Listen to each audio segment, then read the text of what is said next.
Hey! Welcome back to Madison Public Library's Theater of the Mind. Tonight, I bring you part 5 of Charles Dickens' A Christmas Carol. If you're looking to hear more stories, go ahead and like this video and subscribe to our channel. Last time, the first spirit brought Mr. Scrooge back to a very lonely Christmas. Let's continue the journey as the spirit brings Mr. Scrooge to another Christmas in Charles Dickens' A Christmas Carol.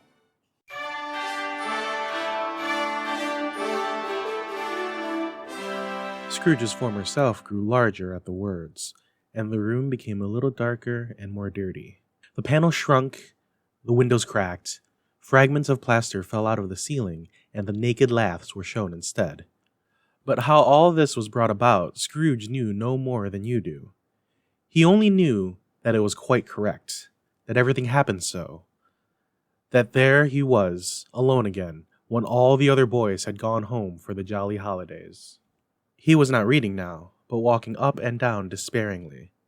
Scrooge looked at the ghost, and, with a mournful shaking of his head, glanced anxiously towards the door. It opened, and a little girl, much younger than the boy, came darting in, and putting her arms around his neck, and often kissing him, addressed him as her dear, dear brother. "I've come to bring you home, dear brother," said the child, clapping her tiny hands and bending down to laugh. "to bring you home, home, home." "Home, little fan?" returned the boy. "Yes," said the child, brimful of glee. "home for good and all, home for ever and ever. Father is so much kinder than he used to be, that home's like heaven. He spoke so gently to me one dear night when I was going to bed, that I was not afraid to ask him once more if you might come home. And he said, 'Yes, you should.' And he sent me in a coach to bring you, and you're to be a man," said the child, opening her eyes. "and are never to come back here. But first, we're to be together all the Christmas long, and have the merriest time in all the world." "You're quite a woman, little fan," exclaimed the boy.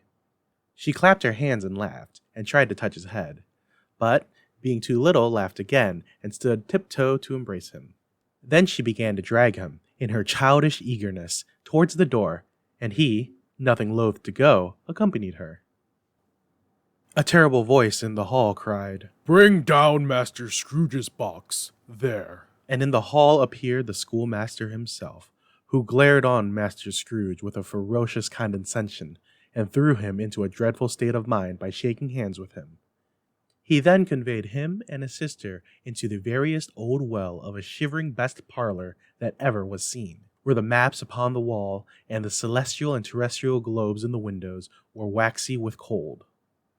Here he produced a decanter of curiously light wine and a block of curiously heavy cake, and administered installments of those dainties to the young people, at the same time sending out a meager servant to offer a glass of something to the postboy, who answered that he thanked the gentleman, but, if it was the same tap as he had tasted before, he had rather not.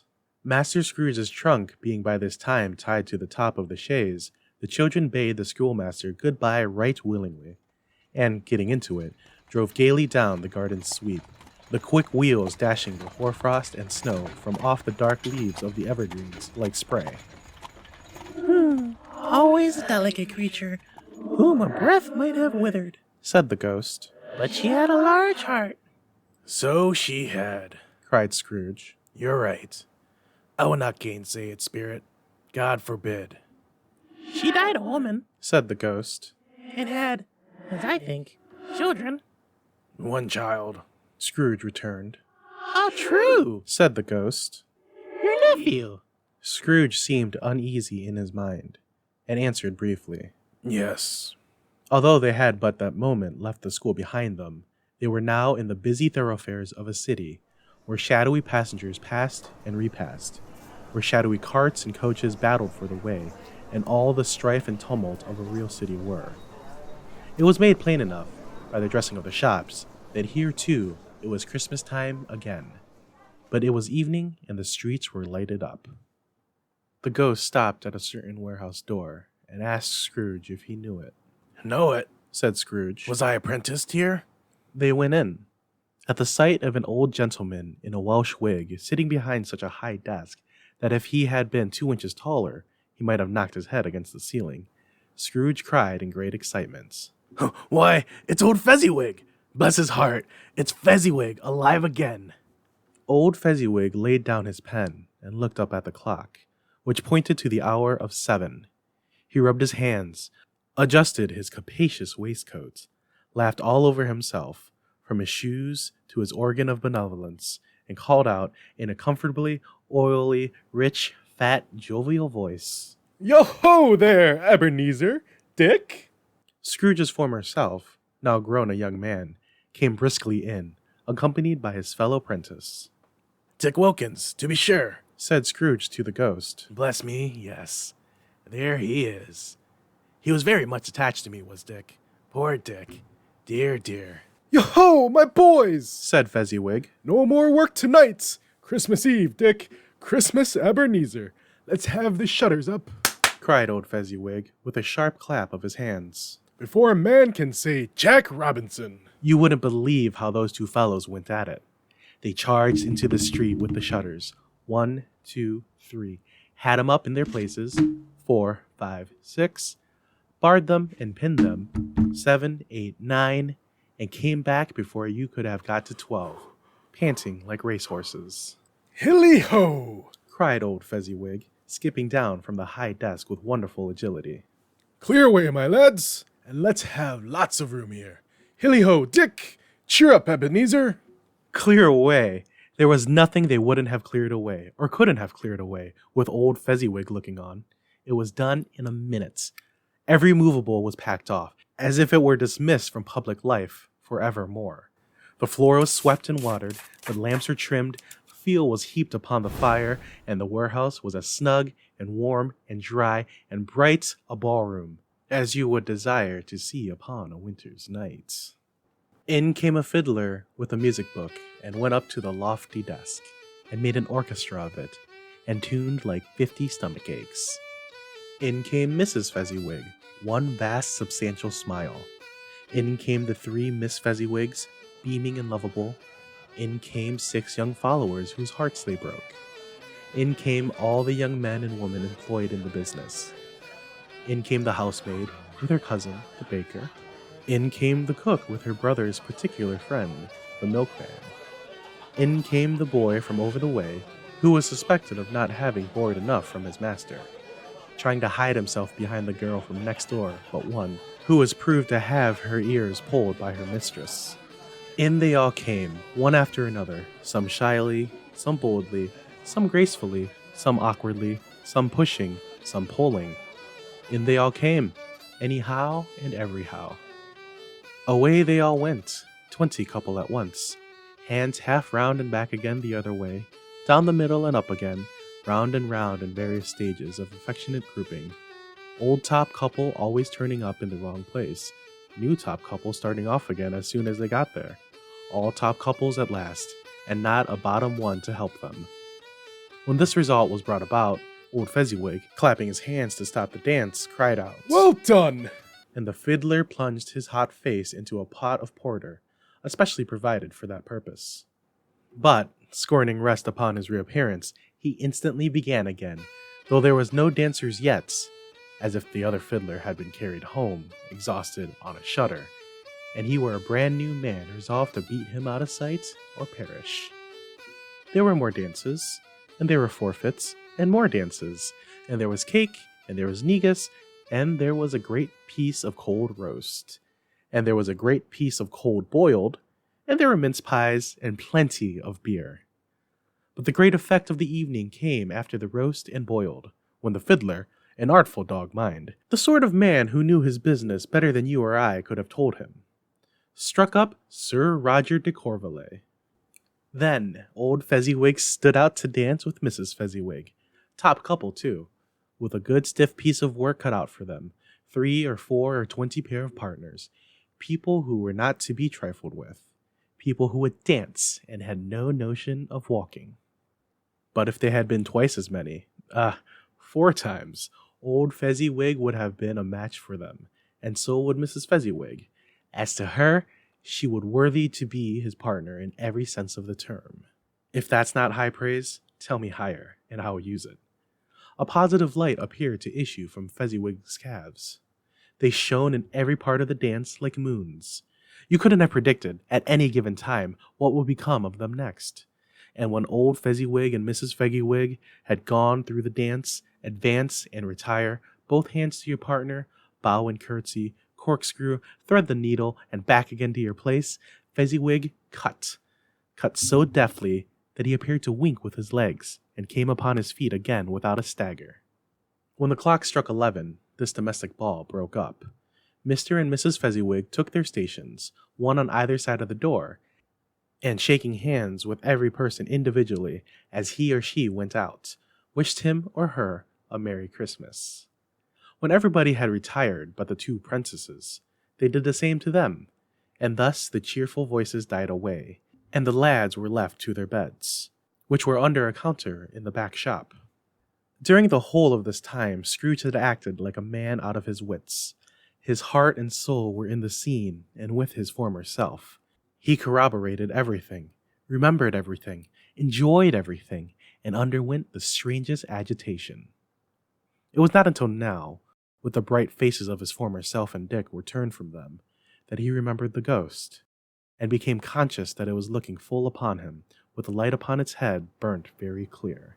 A small matter, Said the ghost. to make these silly folks so full of gratitude. Small. Echoed Scrooge. The spirit signed to him to listen to the two apprentices, who were pouring out their hearts in praise of Fezziwig, and when he had done so, said, Why, is it not? He had spent but a few pounds of your mortal money, 3 or 4 perhaps. Is that so much that he deserves this praise? It isn't that. said Scrooge, heated by the remark, and speaking unconsciously like his former, not his latter self. It isn't that, Spirit. He has the power to render us happy or unhappy, to make our service light or burdensome, a pleasure or a toil. Say that his power lies in words and looks, in things so slight and insignificant that it is impossible to add and count him up. What then? The happiness he gives is quite as great as if it cost a fortune. He felt the spirit's glance, and stopped. What's the matter? Asked the ghost. Nothing particular. Said Scrooge. Something, I think. The ghost insisted. No, Said Scrooge. no. I should like to be able to say a word or two to my clerk just now. That's all.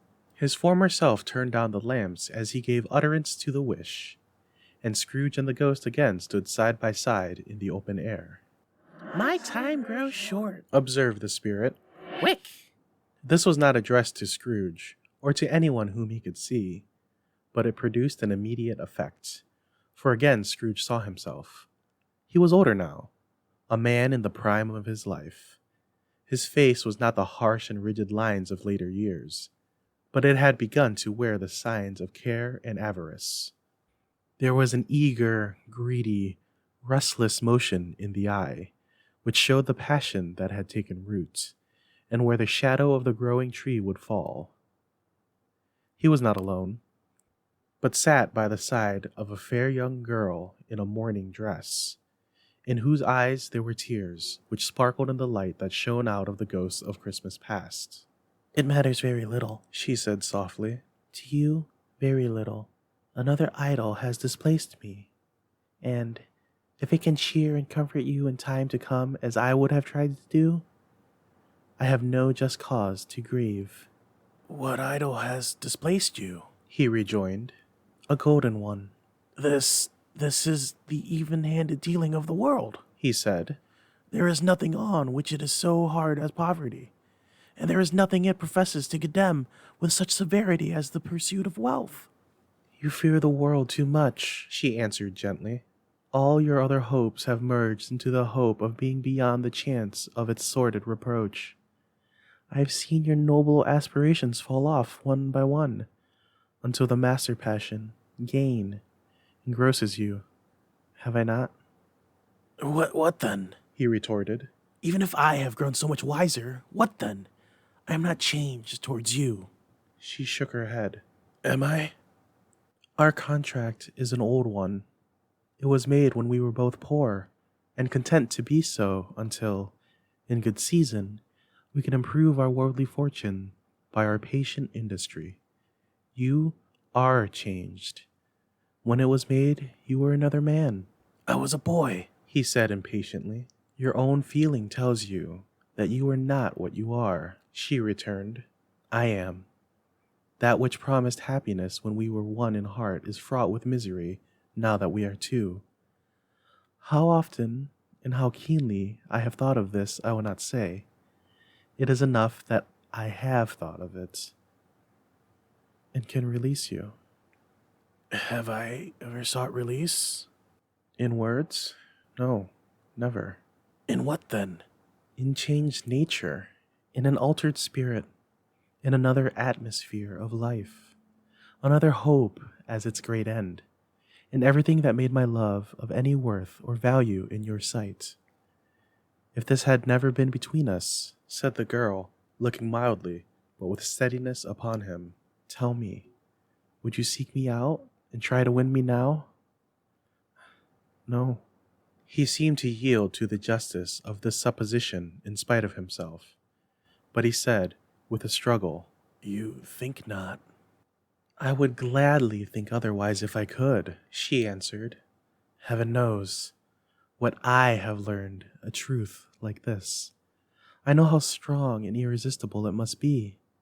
But if you were free today, tomorrow, yesterday, can even I believe that you would choose a dowerless girl? You who, in your very confidence with her, weigh everything by gain. Or choosing her, if for a moment you were false enough to your one guiding principle to do so, do I not know that your repentance and regret would surely follow? I do, and I release you, with a full heart, for the love of him you once were. He was about to speak, but, with her head turned from him, she resumed. You may. The memory of what is past half makes me hope you will have pain in this.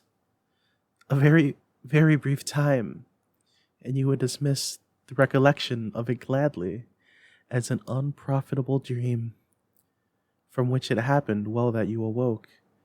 May you be happy in life that you have chosen. She left him, and they parted. Spirit, Said Scrooge. show me no more. Conduct me home. Why do you delight to torture me? One shadow more. Exclaimed the ghost. No more. Cried Scrooge. No more. I don't wish to see it. Show me no more. But the relentless ghost pinioned him in both his arms and forced him to observe what happened next. They were in another scene and place, a room, not very large or handsome, but full of comfort. Near to the winter fire sat a beautiful young girl, so like that last that Scrooge believed it was the same, until he saw her, now a comely matron, sitting opposite her daughter. The noise in this room was perfectly tumultuous, for there were more children there than Scrooge in his agitated state of mind could count.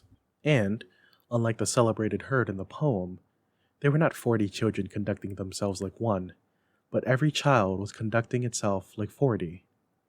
The consequences were uproarious beyond belief, but no one seemed to care. On the contrary, the mother and daughter laughed heartily and enjoyed it very much, and the latter, soon beginning to mingle in the sports, got pillaged by the young brigades most ruthlessly. What would I not have given to be one of them? Though I never could have been so rude, no.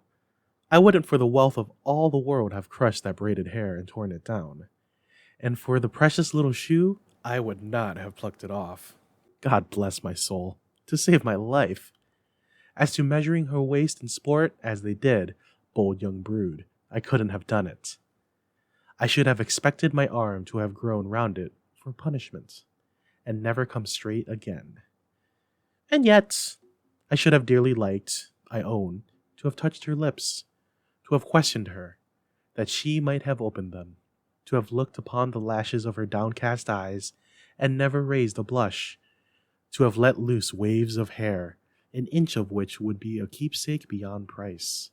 In short, I would have liked, I do confess, to have the lightest license of a child, and yet to have been man enough to know its value. But now a knocking at the door was heard, and such a rush immediately ensued that she, with laughing face and plundered dress, was borne towards it, the center of a flushed and boisterous group, just in time to greet the father, who came home attended by a man laden with Christmas toys and presents. Then the shouting and the struggling and the onslaught that was made on the defenseless porter, the scaling him with chairs for ladders, to dive into his pockets, despoil him of brown paper parcels, hold on tight by his cravat, hug him round his neck, pummel his back, and kick his legs in irrepressible affection. The shouts of wonder and delight with which the development of every package was received. The terrible announcement that the baby had been taken in the act of putting a doll's frying pan into his mouth, and was more than suspected of having swallowed a fictitious turkey glued on a wooden platter. The immense relief of finding this false alarm. The joy and gratitude and ecstasy. They were all indescribable alike. It is enough that, by degrees, the children and their emotions got out of the parlor, and, by one stair at a time, up to the top of the house, where they went to bed, and so subsided. And now Scrooge looked on more attentively than ever, when the master of the house, having his daughter leaning fondly on him, sat down with her and her mother at his own fireside. And when he thought that such another creature, quite as graceful and as full of promise, might have called him father, and been a springtime in the haggard winter of his life, his sight grew very dim indeed. Belle, Said the husband, turning to his wife with a smile, I saw an old friend of yours this afternoon. Who was it? Guess. How can I? Tut. Don't I know? she added in the same breath, laughing as he laughed. Mr. Scrooge? Mr. Scrooge it was. I passed his office window, and as it was not shut up, and he had a candle inside, I could scarcely help seeing him. His partner lies upon the point of death, I hear, and there he sat alone, quite alone in the world, I do believe. Spirit, said Scrooge in a broken voice, remove me from this place. I told you these were the shadows of things that have been, said the ghost. that they are what they are. Do not blame me. Remove me, Scrooge exclaimed. I can't bear it. He turned upon the ghost, and seeing that it looked upon him with a face, in which in some strange way there were fragments of all the faces it had shown him, wrestled with it. Leave me. Take me back. Haunt me no longer. In the struggle, if that can be called a struggle in which the ghost, with no visible resistance on its own part, was undisturbed by any effort of its adversary, Scrooge observed that its light was burning high and bright, and dimly connecting that with its influence over him, he seized the extinguisher cap, and by a sudden action pressed it down upon its head. The spirit dropped beneath it, so that the extinguisher covered its whole form, but though Scrooge pressed it down with all his force, he could not hide the light, which streamed from under it in an unbroken flood upon the ground. He was conscious of being exhausted and overcome by an irresistible drowsiness, and further of being in his own bedroom. He gave the cap a parting squeeze, in which his hand relaxed, and had barely the time to reel to bed before he sank into a heavy sleep.